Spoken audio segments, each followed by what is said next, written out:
Friends, welcome back to our channel. ಸ್ನೇಹಿತರೆ, ಇನ್ನೊಂದು ವಾರದಲ್ಲಿ ಚಿನ್ನದ ಬೆಲೆ ಬದಲಾಗುತ್ತಾ? ಏಪ್ರಿಲ್ನಲ್ಲಿ ಎಷ್ಟಿರುತ್ತೆ ಬಂಗಾರದ ಬೆಲೆ?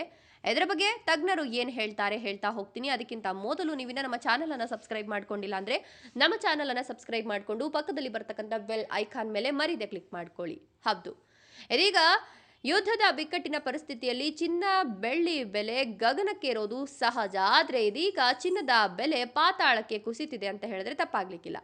ಯುದ್ಧದ ವಾತಾವರಣದ ಹೊರತಾಗಿಯೂ ಚಿನ್ನದ ದರಗಳಲ್ಲಿ ಕುಸಿತ ಕಂಡಿರೋದು ಅಚ್ಚರಿ ಮೂಡಿಸಿದೆ. ಹಾಗಾದ್ರೆ ಮುಂದಿನ ದಿನಗಳಲ್ಲಿ ಚಿನ್ನದ ಬೆಲೆ ಎಷ್ಟಾಗಬಹುದು ಅನ್ನೋದು ಎಲ್ಲರ ಕುತೂಹಲ. ಹೌದು, ಮಾರುಕಟ್ಟೆ ವಿಶ್ಲೇಷಣೆಯ ಪ್ರಕಾರ ಹಿಂದಿಯೂ ಇದೇ ರೀತಿಯ ಸನ್ನಿವೇಶಗಳು ಕಂಡುಬಂದಿದೆ. 2022ರಲ್ಲಿ ರಷ್ಯಾ ಉಕ್ರೇನ್ ಯುದ್ಧದ ಸಮಯದಲ್ಲಿ ಚಿನ್ನದ ಬೆಲೆಗಳು ಆರಂಭದಲ್ಲಿ ಹೆಚ್ಚಾದರೂ ನಂತರ ತೀವ್ರವಾಗಿ ಕುಸಿತು. ಮಾರುಕಟ್ಟೆಯಲ್ಲಿ ಹೆಚ್ಚಿನ ಅನಿಶ್ಚಿತತೆ ಇದ್ದಾಗ ಷೇರುಗಳಲ್ಲಿ ನಷ್ಟವನ್ನು ಸರಿದೂಗಿಸಲು ಚಿನ್ನವನ್ನು ಸಹ ಮಾರಾಟ ಮಾಡಲಾಗ್ತದೆ. ಈಗ ಅದೇ ಪರಿಸ್ಥಿತಿ ಕಂಡು ಬರ್ತಾ ಇದ್ದು, ಈ ಪರಿಸ್ಥಿತಿ ಇನ್ನು ಕೆಲವು ದಿನಗಳವರೆಗೆ ಮುಂದುವರಿಯುತ್ತೆ ಅಂತ ಹೇಳಲಾಗ್ತಾ ಇದೆ.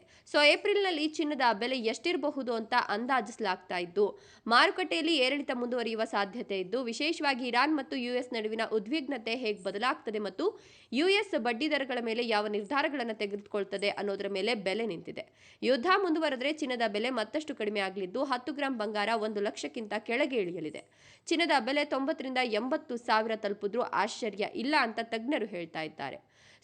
ಭವಿಷ್ಯದಲ್ಲಿ ಚಿನ್ನಕ್ಕೆ ಒಳ್ಳೆಯದು ಅಂತ ಎಸ್ಪಿ ಏಂಜಲ್ ವಿಶ್ಲೇಷಕ ಜಾನ್ ಮೇಯರ್ ಹೇಳ್ತಾ ಇದ್ದು, ಒಂದಷ್ಟು ಬ್ಯಾಂಕ್ಗಳು ಕೂಡ ತಮ್ಮ ಬಡ್ಡಿ ದರವನ್ನ ಹೆಚ್ಚಿಸ್ಕೊಳ್ತಾ ಹೋಗ್ತಿರೋದ್ರಿಂದ ಚಿನ್ನದ ಬೆಲೆ ಮತ್ತಷ್ಟು ಕಡಿಮೆ ಆದ್ರೂ ಕೂಡ ಅಚ್ಚರಿ ಪಡುವಂತಿಲ್ಲ ಅನ್ನುವಂಥದ್ದು ಇನ್ನೂ ಕೆಲವೊಂದಿಷ್ಟು ತಜ್ಞರ ವಾದ. ಆದರೆ ಏಪ್ರಿಲ್ನಲ್ಲಿ ಚಿನ್ನದ ಬೆಲೆ ಮತ್ತಷ್ಟು ಕುಸಿಯುತ್ತೆ ಅಂತ ಹೇಳಲಾಗ್ತಿದ್ದು, ಎಷ್ಟರ ಮಟ್ಟಿಗೆ ಕುಸಿಯುತ್ತೆ ಅಂತ ಅಂದಾಜಿಸಲು ತುಂಬಾ ಕಷ್ಟ ಅಂತ ಹೇಳಬಹುದು. ಇದರ ಬಗ್ಗೆ ನಿಮ್ಮ ಅನಿಸಿಕೆ ಅಭಿಪ್ರಾಯಗಳನ್ನು ಕಮೆಂಟ್ಸ್ ಮಾಡಿ. ವಿಡಿಯೋ ಇಷ್ಟ ಆದರೆ ಲೈಕ್ ಕೊಟ್ಟು ಶೇರ್ ಮಾಡಿ. ತಪ್ಪದೆ ನಮ್ಮ ಚಾನಲನ್ನು ಸಬ್ಸ್ಕ್ರೈಬ್ ಮಾಡ್ಕೊಳ್ಳಿ. Thank you.